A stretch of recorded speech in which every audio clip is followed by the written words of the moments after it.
in listen-only mode.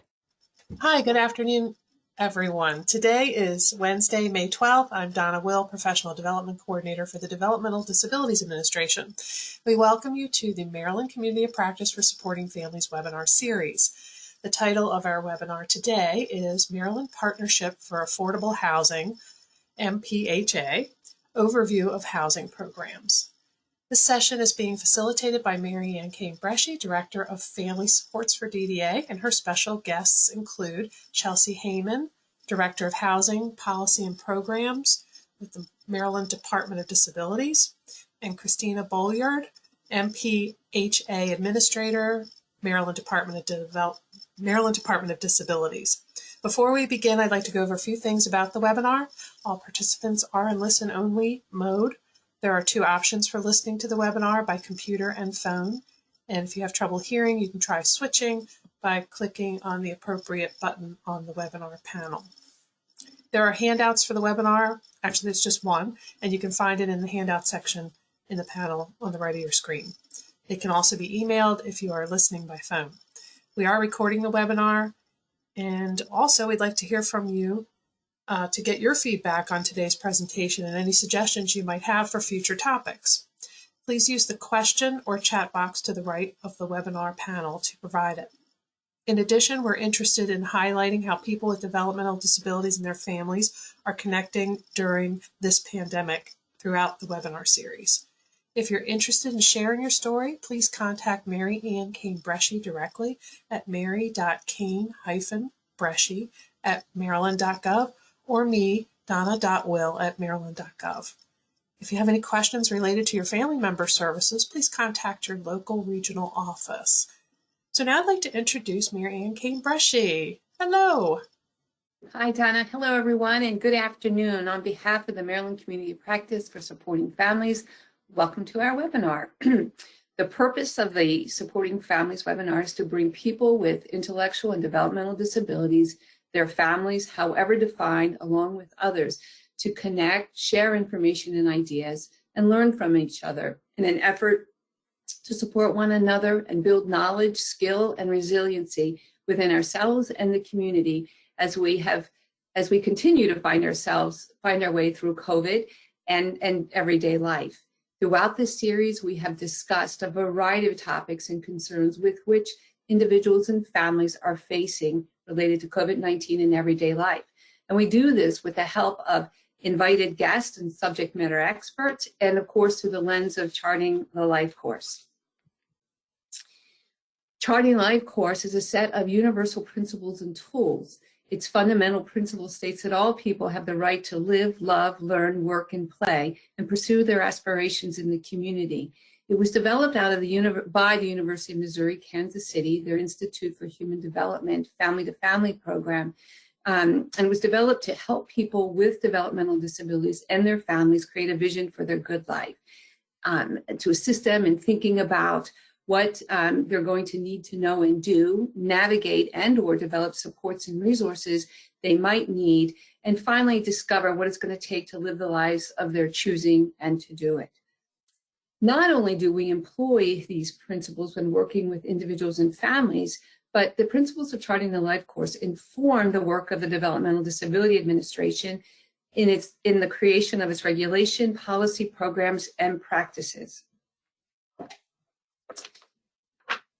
For instance, DDA's guiding principle is that individuals with developmental disabilities have the right to direct their lives and services, reflects this very core belief that all people do have the right to live, love, learn, work, and play, and pursue their aspirations in their community. DDA provides a coordinated service delivery system for people with IDD, enabling them to live their good life or meaningful lives, engaged in their community, utilizing integrated supports and services. DDA accomplishes this by focusing on 5 areas: self-determination, self-advocacy, supporting families, independent living, otherwise known as housing, and employment. Today, our guests are going to share information on an affordable housing project rental assistance program for which you, your family member, or the person you support may be eligible. They will also share some exciting information about DDA's partnership with the Department of Disability to create a tenant-based rent subsidy program for people receiving services funded by DDA who are on the DDA waitlist for services. But more on that in just a moment. First, I'd like to introduce you again to Chelsea Hayman, Director of Housing Policy and Programs with the Department of Disabilities, and Christina Bolyard, MPAH Administrator. Thank you both for being with us today. We appreciate you taking the time to share this incredible and important information. And with that, I'd like to hand it over to Chelsea. Chelsea? All right, can you hear me? Yes, we can. Okay. Welcome. Okay, thank great. you. Thanks. All right, well, thank you for everyone joining our webinar today. We can go to the next slide. So I will be going over a couple different programs that the Maryland Partnership for Affordable Housing oversees. This partnership includes the Department of Disabilities, the Maryland Department of Health, and the Department of Housing and Community Development. And we work together to administer these programs, and all of us serves a different function. So the Department of Disabilities, we manage the wait lists for these different programs, meaning that we have an online system, which Christina will go over later, that includes information on individuals who are interested in the programs and have submitted a preliminary application for the different programs. The Department of Health provides supports and services through their Money Follows the Person initiative, and we work with our colleagues there to address any issues with long-term supports and services that the individuals moving into units might be experiencing, or simply to help with better coordination when somebody is transitioning into the community from an institutional setting. And then the Department of Housing and Community Development, their primary role is to assist with the administration of the subsidies that are tied to these programs. And I'll go a little bit more into an explanation of where these units are located in affordable housing buildings statewide, and give you just a brief overview of what that looks like. I'm going to start with talking about our HUD 811 Project Rental Assistance Program. The program itself, our goal is to identify 400 permanent supportive housing units throughout low-income housing tax credit buildings throughout the state. We've received 3 awards of funding to create affordable units for this program, and currently 292 units have been identified for the program. To explain a little bit more about how this program works, it is project-based rental assistance, meaning that it is not a voucher. So the actual subsidy is with that unit that is in an affordable housing building. So when an individual is interested in applying to this program, we do make sure that we go through that information and we talk to the case manager for that individual so they're aware of that and are fully briefed on it. These units are integrated in buildings, meaning that no more than 25% of units in a low-income housing tax credit building are designated for people with disabilities. So the reason why this is important to our department is because we want to ensure that people have independent living options in the community and that they're able to live in diverse communities where they're not in an institution-like setting. So we want to give people that experience of living independently and living outside of a congregate type setting. Individuals eligible for this program, they do have to be between 18 to 62, so they have to be an adult, and they have to be disabled based on HUD's definition. The actual definition is explained a little bit in more detail on HUD's website, so we go off of that definition when we're evaluating someone's eligibility. They do have to be a Medicaid recipient and eligible for long-term supports and services. So they could be participating in one of DDA's waiver programs, and that would be within the eligible group based on that criteria. The individual has to be at 30% of the area median income or below for the place in which they would like to live, the county that they're looking to live in. So that is something that when an individual enters an application, or when a case manager assists somebody in putting in an application on our waitlist automatically screens for all of this criteria. So it does take a lot of the, the work of trying to figure out that information off the load of the case manager, as long as they have the details to provide us with. Also, I should mention the rent contribution expectations for the tenant, 30% of their income for rent and utilities combined. So we use that because it is a HUD standard. So it essentially, what that means is that it is considered affordable when somebody is paying no more than 30% of their income on housing expenses. Next slide. All right, so for our 811 program, these are our different priority groups. We prioritize individuals who are institutionalized and Medicaid recipients as our first group. So when their information is entered in the wait list, we get a designation next to their name and details to indicate that they fall within this category, and a case manager has the ability to input that data into our waitlist system. We also prioritize individuals who are at risk of being institutionalized, so people that might be living in substandard housing conditions or homebound.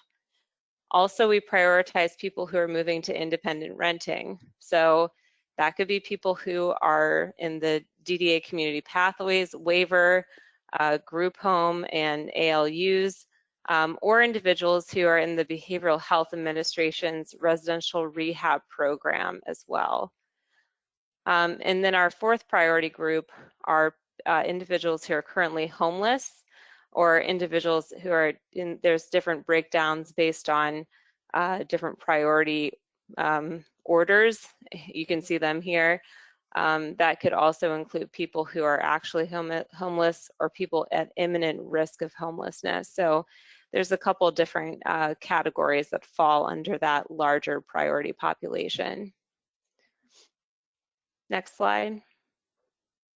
Okay, so the awards I had mentioned previously, Maryland has received 3 awards of the Section 811 Project Rental Assistance Program from HUD. It is a competitive grant, so we do have to apply for it, and DHCD leads the application process along with the other 2 partner agencies to be able to get this funding. So in total, we've received $27.9 million over the last 3 cycles of applications for this program. We most recently were awarded in November of last year around $7 million additional funding from HUD for this program, and that should go towards funding about 100 additional units. So we're just now in the starting phases for that particular chunk of funding. And the most recent award, it designates that 80% of the HUD 811 units would be built in the Baltimore-Washington metro, and then 20% in the remainder of the state. So essentially, as you might imagine, most of our demand is in the Central Maryland region. So we do look to ensure that there are adequate housing opportunities for people that are in need of housing in those areas. Next slide. All right, so our unit selection process. I had mentioned previously that these units are based in low-income housing tax credit, or LIHTC buildings. These are buildings that are affordable housing buildings, and they are funded through tax credits. So investors will invest in the development of these buildings, and they receive a tax credit against their federal tax liability through their investments that they make. So the state every year, well, not necessarily every year, but typically every year, they have an award round where developers apply to receive these tax credits from the Department of Housing and Community Development to build affordable buildings throughout the state, and only certain projects get awarded.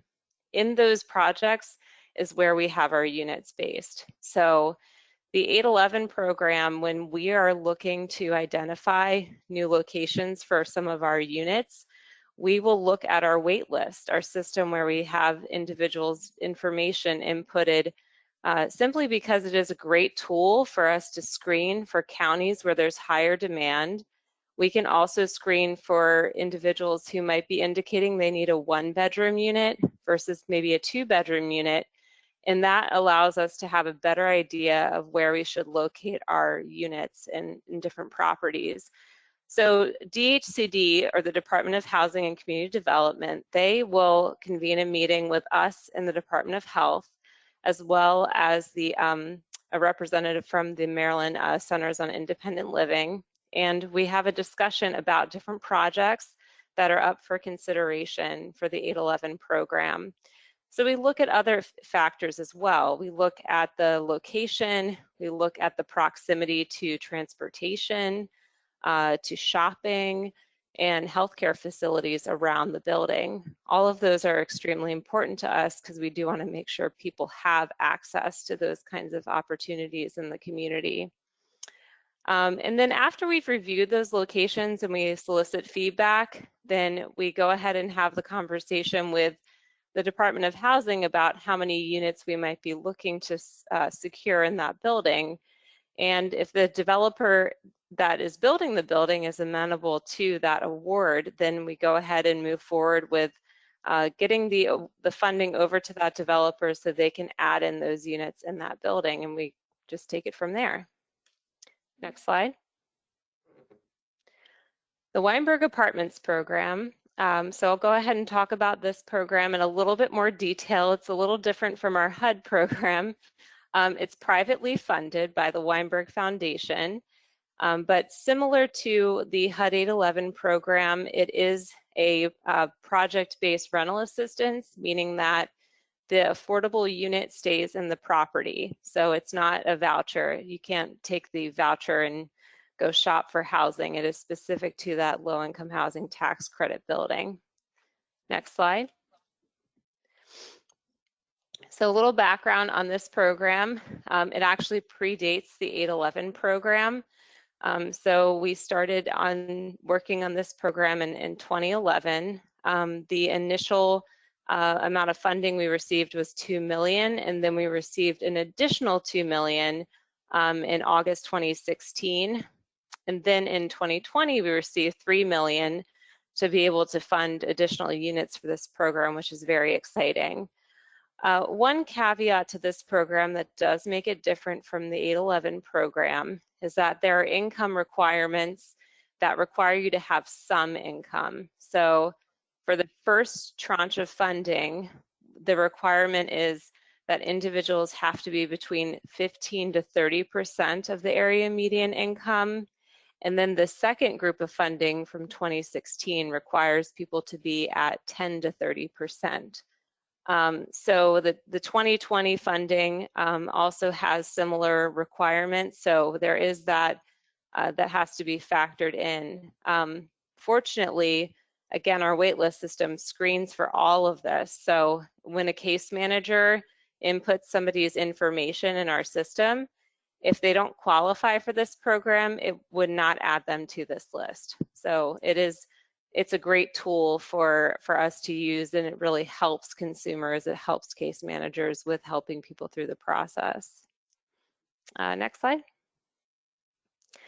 Okay, so very similar eligibility requirements to 811. I think, you know, one of the main things that I do want to point out that I didn't mention previously regarding our programs, but we do have a requirement that somebody's criminal background cannot include a lifetime sex offense registry requirement or convictions of or a conviction of production of methamphetamine on federally assisted property.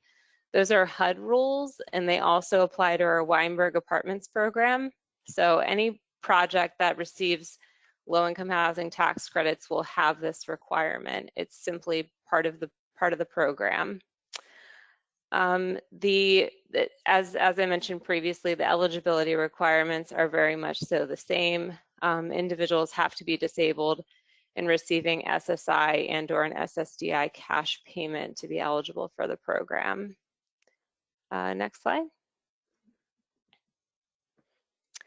So Weinberg 1, when I use this term, I refer to the first two grants that we received to fund the Weinberg program in the different buildings throughout the state. So priority considerations, I've listed those here in this slide. Essentially, these are the criteria that we look at when we're going through the process of leasing up a unit for this program. And an individual, when their application is entered, this information can be indicated.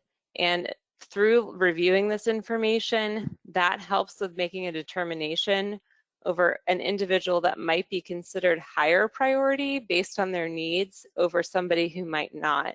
So although our waitlist is time date stamped, meaning that the waitlist itself organizes based on an algorithm, essentially when somebody has entered an application in the system, we automatically get a list of people based on the order that they came into our system. However, we do look at these additional factors as important ones when we think about who is in need of a unit right now, who is in need of this assistance as soon as possible. And the other pieces about unit selection that are important with this program, the development itself, the project has to have financing through DHCD and has to have some level of nonprofit involvement. And many of the buildings that are affordable housing buildings are meeting this criteria throughout the state. Next slide.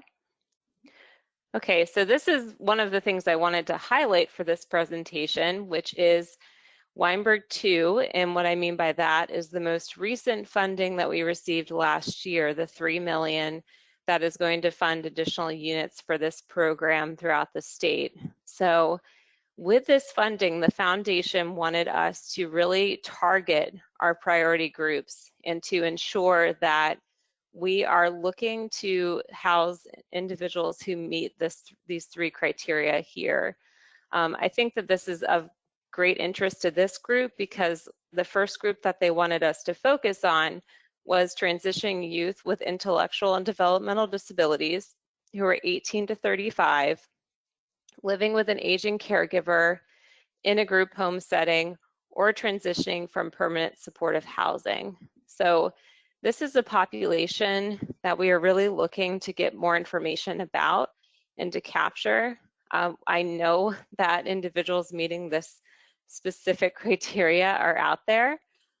We are currently working on adding enhancements to our waitlist system in order to obtain more information from case managers about the people that they're serving and to make sure that they can input the data to indicate if somebody meets this specific group. I think that, right now I know that the enhancements are underway. They have not been fully rolled out yet, but I'm hoping that within the next month or so that we can get a lot of those enhancements live.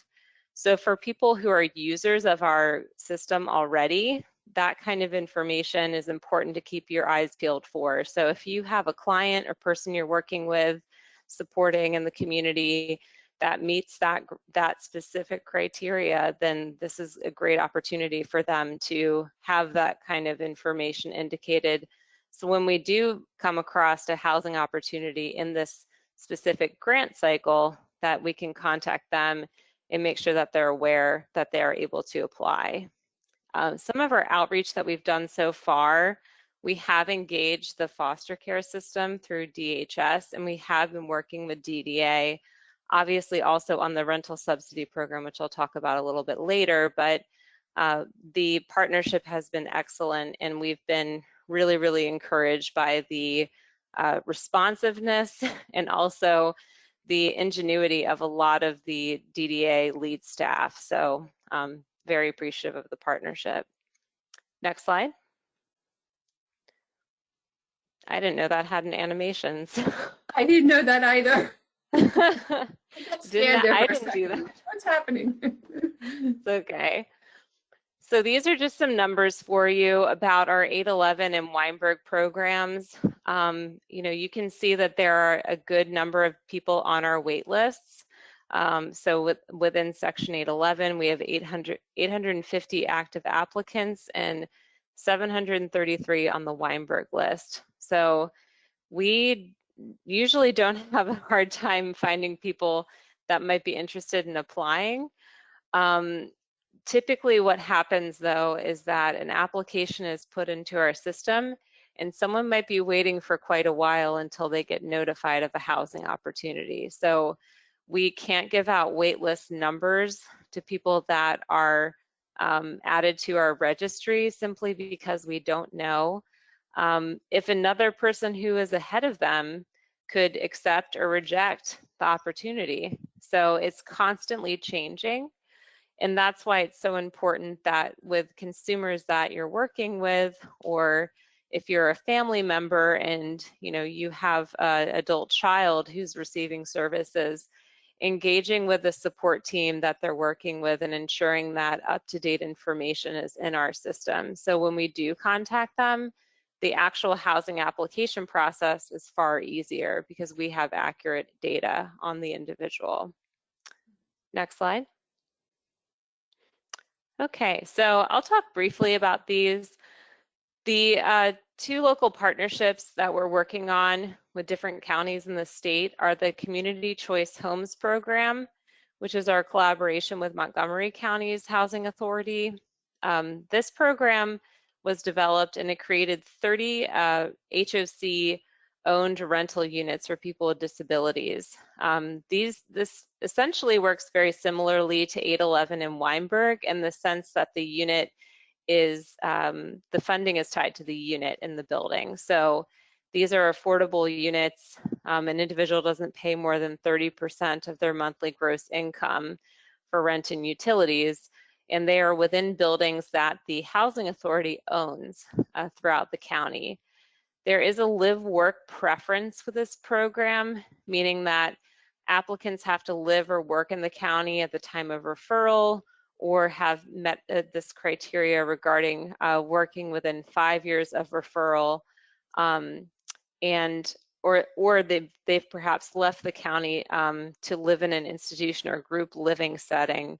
That is a piece of information that can be indicated on someone's application if they qualify for this program. So we would know that information from the case manager or supports planner or person assisting the consumer. Disability income housing units, we are just getting this program started. So we have not been able to secure any units for the program quite yet. But it is a form of inclusionary zoning. So when a developer goes to a county and they're a private developer, some counties have requirements of that developer to build units that are affordable for people who are at a moderate to low income. And this program is essentially that.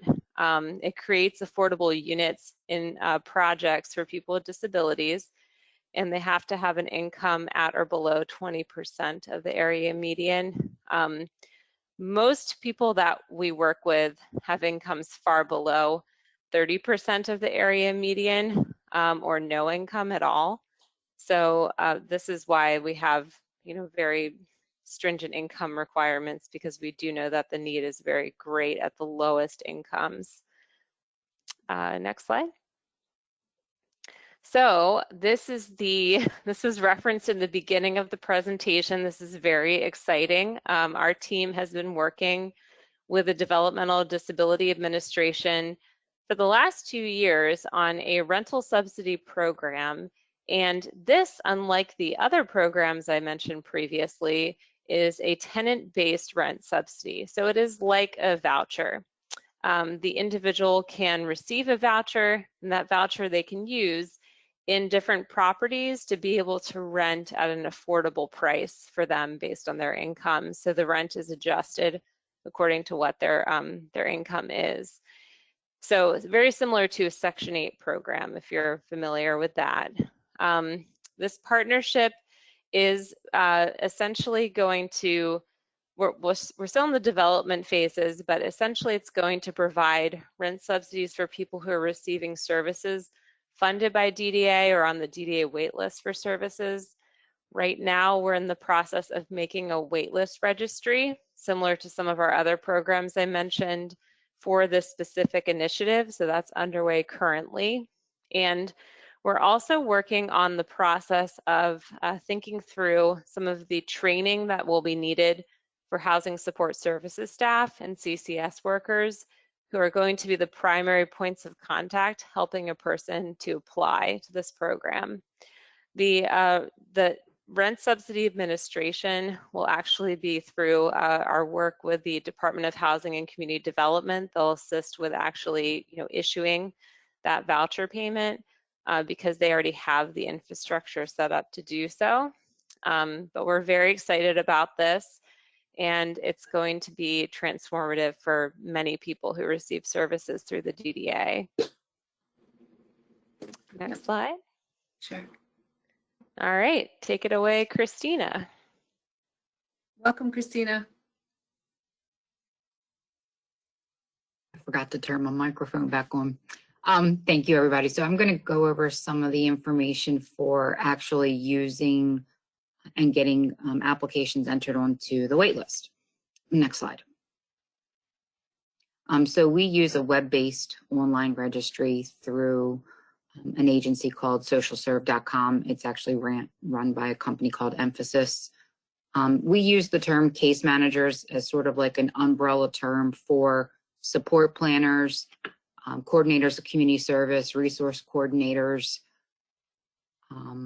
community health workers. It's sort of kind of like an umbrella term that we use. So when we say case managers, we're kind of referring to several of those groups. Next slide. When case managers have access to the wait list, they are pre-screening the applicant to see, what housing program their client would be eligible for. So it's very basic information: date of birth, Medicaid number. They have to answer 2 questions about the criminal background, which could eliminate, someone from being eligible to be on the wait list. Case managers would enter what counties their client is interested in living in, and they can only select 5. And they would also enter what services or programs they are currently enrolled in, what services they're receiving.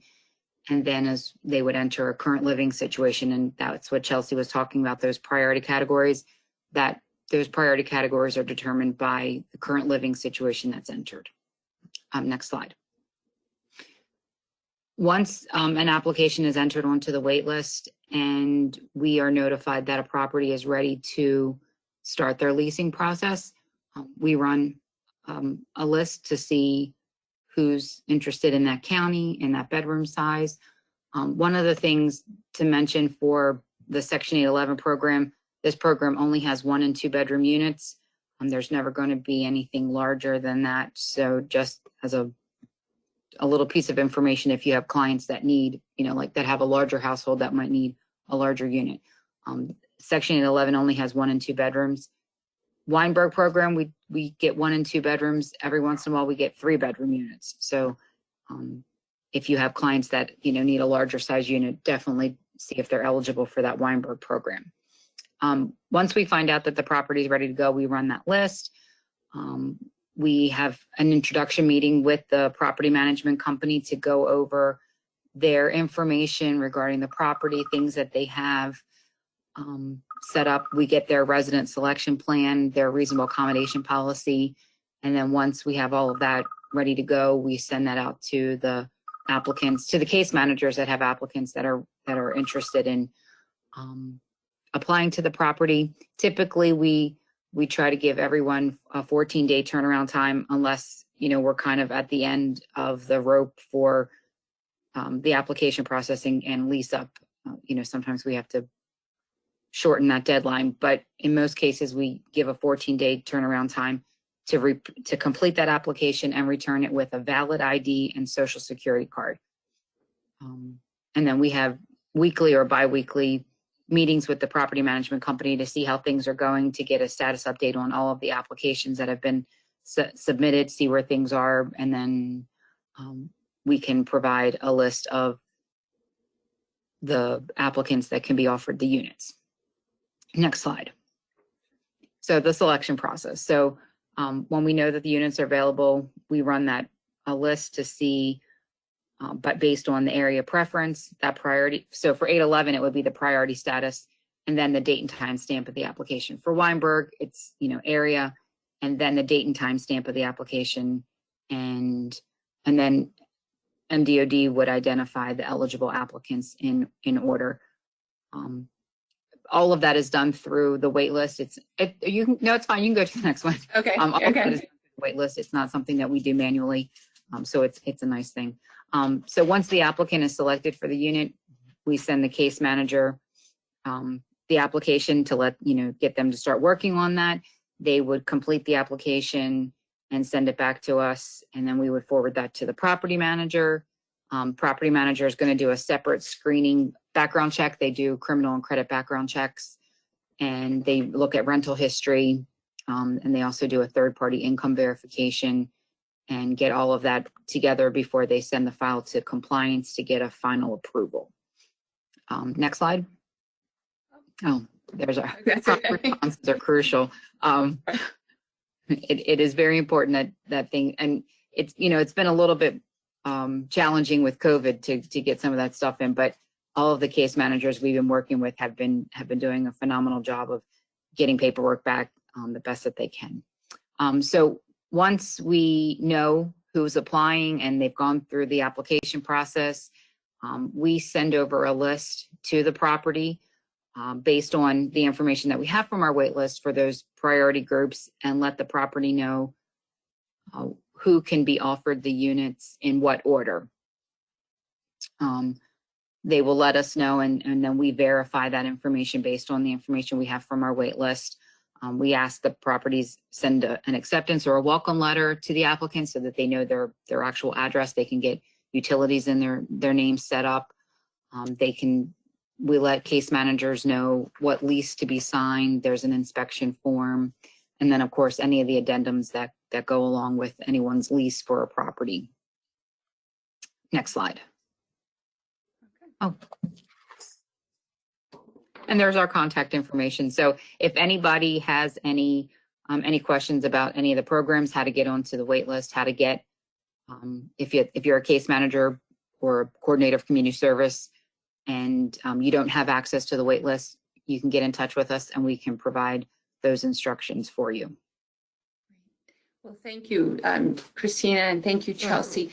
What I'd like to do now is just draw your attention to some resources that we've included here in the PowerPoint. And Donna spoke earlier about a handout. The handout is a copy of the PowerPoint. So this information is there for you. So with that, we'd like to take questions. And with that, I'd like to introduce Stephanie Jones, who is new to DDA. She is the Director of Innovations. She's been monitoring the questions and will be reading them. Welcome, Stephanie. Thank you so much, and good afternoon to everyone. It looks like we only have two that I can see. The first one I think you answered, but I'm going to read it anyway, just in case. It says, can you clarify if this program refers to affordable housing for those who are able to live independently, or to the many umbrella organizations with which DDA works, where individuals live in housing supported by 24/7 staff? It's the first option, not the second one. And the second one was, could you please explain ALU? Assisted living units or No, alternative living units. alternative living units. But to kind of go back to that first question, I think it's there are several individuals that can live independently with a live-in aid. Yeah. So if someone has a live-in aid identified or has is able to have split staff, somebody overnight staff and, some, or however they work that. Depending on what the services are, and I guess depending on their level of care, it is possible to have a unit through any of these programs, as long as they can, as long as everyone, I guess, on their plan is in agreement that they can live safely, with In the community. whatever supports and services would have to be identified to make them, be in the community, be safe in the community. So I think it is a possibility. Okay. Yeah, I think that's a big reason why we do offer 2-bedroom, or why there are 2-bedroom units in the program, is because we understand some people have live-in aides that need to live with them 24/7, and that's perfectly fine. I think one of the key distinctions is that the property management staff, or the people on staff at the apartment building, do not provide services. So it would be, up to the individual when they're moving into the community to identify a live-in aide, and to have that person included with their application materials. They run a background check on that person as well. They're not considered part of their household, but they are looked at as part of the larger application. So their information is there, and they have them on file, so to speak. So yeah, I mean, if the person has the right level of community supports, then this is still an appropriate program for them. That's why it's even more important to help somebody have that in place in their plan before they are, offered an opportunity to live in the community. It'll really help set them up for success. So. Wonderful, thank you. I actually have a question. Oh, go ahead, Stephanie. No, I was just going to say that was the last question that I see in the chat. Okay, well, I have a question for you, probably a simple question, and that regards the age, 18 through 62 or 18 through 62. What happens when one turns 63? Are they able to continue to live in their unit, or must they leave? Okay. Yeah, they can age in place, and we actually have a couple people who are currently aging in place. So, yeah. Great, thank you. All righty. Well, if there aren't any other questions, Stephanie, has anything else come in? No. No. Okay. Well, I just then want to take this time to thank Chelsea and Christina for being with us today. Also, I want to thank Deputy Secretary Bernie Simons and Patricia Sestoki, Stephanie, for making this possible. And we hope you all will join us for our next webinar on May 26th. The title will be Transition Across the Lifespan, Person-Centered Planning and Charting the Life Course. And with that, I'll say goodbye, and I hope you have a wonderful day. Thank you. Thank you. Thank you.